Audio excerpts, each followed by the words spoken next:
നമസ്കാരം, ഭാരത ലൈവിലേക്ക് സ്വാഗതം. മേയർക്കും ഭർത്താവിനുമെതിരെ ഗുരുതരമായ ആരോപണവുമായി എത്തിയിരിക്കുകയാണ് അവർ ജോലി കളഞ്ഞ മറ്റൊരാൾ. കുന്നംകുളത്ത് വെച്ച് ഡ്രൈവർ യദു തന്നോട് മോശമായി പെരുമാറിയെന്നാണ് നടി റോഷ്ന പറഞ്ഞത്. ഞാൻ മാത്രമല്ല, വേറെയും ആളുണ്ടെന്ന് ആര്യ രാജേന്ദ്രൻ. എന്റെ റൂട്ട് തൃശൂർ വരെയാണെന്നും താൻ കുന്നംകുളത്തിന് പോവാറില്ലെന്നും ഡ്രൈവർ യദു. താൻ ബസിന്റെ അകത്ത് കയറി എന്നത് ശരിയാണ്, എന്നാൽ യാത്രക്കാരോട് കയർത്ത് സംസാരിച്ചിട്ടില്ലെന്ന് മേയറുടെ ഭർത്താവ് സച്ചിൻ ദേവ് MLA. അങ്ങനെ പല വാഗ്വാദങ്ങളും തർക്കങ്ങളുമൊക്കെയായി എല്ലാം രംഗങ്ങൾ മുറുകുകയാണ്. അതിനിടയിൽ മേയറും ഭർത്താവും തന്റെ ജോലി തെറിപ്പിച്ചെന്ന പരാതിയുമായി വഴുതക്കാട് പാസ്പോർട്ട് ഓഫീസിലെ സെക്യൂരിറ്റി ജീവനക്കാരൻ രംഗത്ത് വന്നിട്ടുണ്ട്. നോ പാർക്കിംഗ് മേഖലയിൽ മേയറുടെ വാഹനം പാർക്ക് ചെയ്യാൻ സമ്മതിക്കാത്തത് കൊണ്ട് തന്നെ ജോലിയിൽ നിന്ന് പിരിച്ചുവിട്ടെന്നാണ് ചന്ദ്രബാബു എന്ന ജീവനക്കാരൻ പറയുന്നത്. എന്തായാലും മേയറും ഭർത്താവും പിടിക്കുന്ന പുലിവാലുകൾ ചില്ലറയല്ല. മേയറും KSRTC ഡ്രൈവറും തമ്മിലുള്ള തർക്കവുമായി ബന്ധപ്പെട്ട വിഷയത്തിൽ തെറ്റ് ആരുടെ ഭാഗത്താണെന്ന് പരിശോധിച്ച ശേഷം മാത്രമേ തീരുമാനിക്കൂ എന്നാണ് ഗതാഗത മന്ത്രി KB ഗണേഷ് കുമാർ പറഞ്ഞിരുന്നത്. എന്നാൽ നിർണായകമായ തെളിവായ മെമ്മറി കാർഡ് കാണുന്നില്ല എന്നത് ഗുരുതരമായ തെറ്റാണ്. ഇതിലെ ശരി കണ്ടെത്താൻ ഗതാഗത മന്ത്രി തന്നെ മുന്നിട്ടിറങ്ങേണ്ടതുണ്ട്. കഴിഞ്ഞ ദിവസമാണ് മേയർ ആര്യ രാജേന്ദ്രനും കുടുംബവും സഞ്ചരിക്കുകയായിരുന്ന വാഹനത്തിന് നേരെ അശ്ലീല ആംഗ്യം കാട്ടിയെന്ന് ആരോപിക്കുന്ന KSRTC ഡ്രൈവർ യദുവിനെതിരെ നടി റോഷ്ന റോയി വെളിപ്പെടുത്തൽ നടത്തിയിരുന്നത്. കുന്നംകുളത്ത് വെച്ച് യദു തന്നോട് റോഡിൽ വെച്ച് മോശമായി പെരുമാറിയെന്നും റോഷ്ന പറയുന്നു. അന്ന് യദു ഓടിച്ചു എന്ന് പറയപ്പെടുന്ന KSRTC സൂപ്പർഫാസ്റ്റിന്റെ ഫോട്ടോ സഹിതമാണ് റോഷ്നയുടെ ഫേസ്ബുക്ക് പോസ്റ്റ്.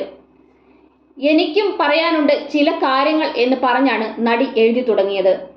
മലപ്പുറത്ത് നിന്ന് എറണാകുളത്തേക്ക് സഹോദരനോടൊപ്പം ഡ്രൈവ് ചെയ്തു പോകുകയായിരുന്നപ്പോൾ എറണാകുളം റൂട്ടിൽ അറ്റകുറ്റപ്പണികൾ നടക്കുകയായിരുന്നതുകൊണ്ട് ട്രാഫിക് ഉണ്ടായിരുന്നു. ഇതിനാൽ വണ്ടി വളരെ പതുക്കെയാണ് പോയിക്കൊണ്ടിരുന്നത്. ഈ സെയിം KSRTC ബസ് വളരെ വേഗത്തിൽ പല വണ്ടികളെയും മറികടന്ന് എത്തുകയും എന്റെ വണ്ടിക്ക് പിറകിൽ കിടന്ന് ഹോൺ മുഴക്കുകയും ചെയ്തു. പോകാൻ സൈഡ് കൊടുക്കാൻ പോലും സൈഡ് ഉണ്ടായിരുന്നില്ല. എന്നിട്ടും ഇയാൾ ഇടിച്ചില്ല എന്ന മട്ടിൽ വണ്ടിയെടുത്ത് മുന്നോട്ട് പോയി. ഞാനും വാശിയായി. അദ്ദേഹം എന്റെ പിറകിൽ കിടന്ന് ഹോൺ മുഴക്കിയതുപോലെ ഞാനും നല്ല രീതിയിൽ ഹോൺ അടിച്ചു. അദ്ദേഹം നടു റോഡിൽ വണ്ടി നിർത്തി അത്രയും യാത്രക്കാർ ഉണ്ടായിരിക്കെ റോക്കേബായി കളിക്കാൻ വന്നു. അയാൾ വളരെ മോശമായി തന്നെയാണ് സംസാരിച്ചതും. ഒരു സ്ത്രീയാണെന്നുള്ള യാതൊരു പരിഗണനയും ഇല്ലാതെ ഇതുപോലെ തന്നെ വെറും മോശമായ വാക്കുകൾ എന്നോടും പറഞ്ഞു. ഷോ കാണിച്ച് അയാൾ വണ്ടി എടുത്തുകൊണ്ട് പോവുകയാണ് ഉണ്ടായത്.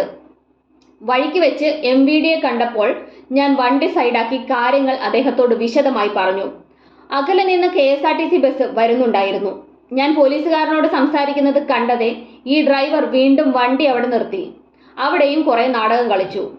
പോലീസുകാർ സംസാരിച്ചു, സോൾവ് ചെയ്ത് വിട്ടെങ്കിലും ഇയാൾ ഹീറോ ആയിരുന്നു. ട്രിവാൻഡ്രത്ത് വണ്ടി ആയതുകൊണ്ട് ഞാൻ അവിടെ ജോലി ചെയ്യുന്ന ഒരു ഡ്രൈവറോട് കാര്യങ്ങൾ അന്വേഷിച്ചപ്പോൾ KSRTC ബസ്സിന് പിറകിൽ ഒരു നമ്പർ ഉണ്ട്, അവിടേക്ക് വിളിച്ച് കംപ്ലൈന്റ് കൊടുക്കാൻ പറഞ്ഞു.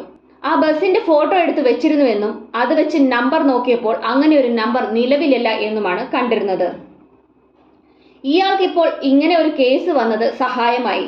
മേയറോട് പോലും സംസാരിക്കുന്ന രീതി ഇങ്ങനെയാണെങ്കിൽ സാധാരണക്കാരിയായ എന്നോട് കാണിച്ചതിൽ യാതൊരു തെറ്റുമില്ല, യാതൊരു അത്ഭുതവുമില്ല. സ്ഥിരം റോക്കി ബോയ് ആണ് പുള്ളി.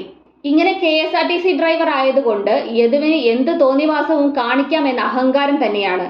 ഇങ്ങനെയുള്ളവരെ സംരക്ഷിക്കാതെ ബഹുമാനപ്പെട്ട ഗതാഗത വകുപ്പ് അധികൃതർ തക്കതായ ശിക്ഷ നൽകണമെന്ന് വിനീതമായി അഭ്യർത്ഥിക്കുന്നു. ഇങ്ങനെയായിരുന്നു റോഷ്നയുടെ ഫേസ്ബുക്ക് പോസ്റ്റിൽ പറഞ്ഞത്.